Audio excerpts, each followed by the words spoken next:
I think that if I walk in and I say, Black people, we need to build generational wealth, it's going to be almost like unanimous agreement. Like, let's test it right now. Do you believe Black people need to build generational wealth? Do you believe that we should have a legacy for our kids? Do you believe that we should have higher income? Do you believe we should own property? Right? All these things are easy ideas to rally around. And I don't even need to know if you're a Democrat or Republican. I don't care if you're from the north or the south. I don't care if you're tall, short, gay, straight, male, female, young, old. We all like, yeah, let's get Black people money, right? And so to me, that's a beautiful idea. That's the opening that can help us run the ball to the end zone without any friction, with minimal friction. There's not a lot of disagreement.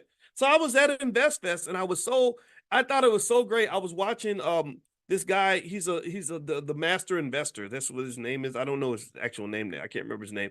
But I met one of the founders, the Troy guy. He was very nice to me. We shook hands and he said, "You've been working out?" I said, "Well, when you get past 40, you better work out or you're gonna get fat." So I guess I had to, I got my little muscles and stuff. Because I didn't tell him I'm in the 5 a.m. club like 25% of the time. But anyway, Ian Dunlap, that's his name. Yeah. So he's doing this presentation on day trading, which I have to tell you the truth. Here's what the research says about day trading. You got to be careful about it because in day trading, the studies show that about 10% of day traders make money, 90% of day traders lose money.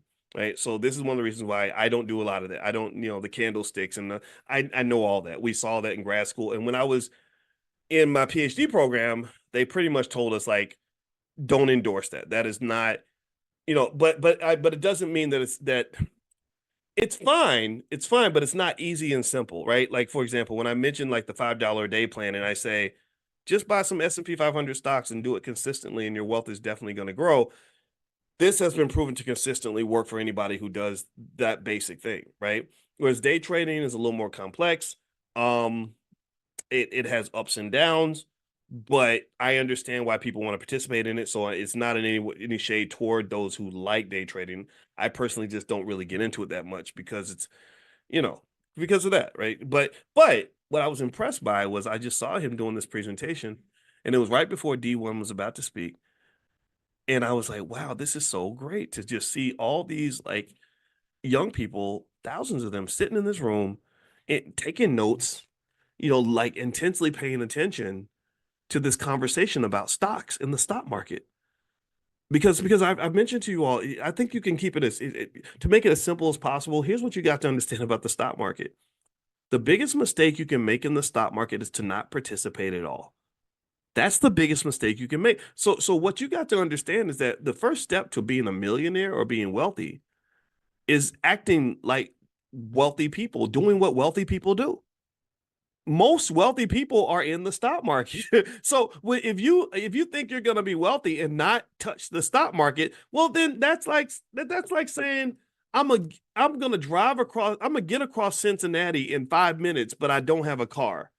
Well, if you don't have a car, you better take a Uber or something.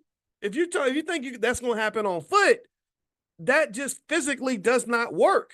So generally speaking, most regular people, other than maybe celebrities or something, have a very difficult, if not an impossible time to build wealth in an inflationary economy.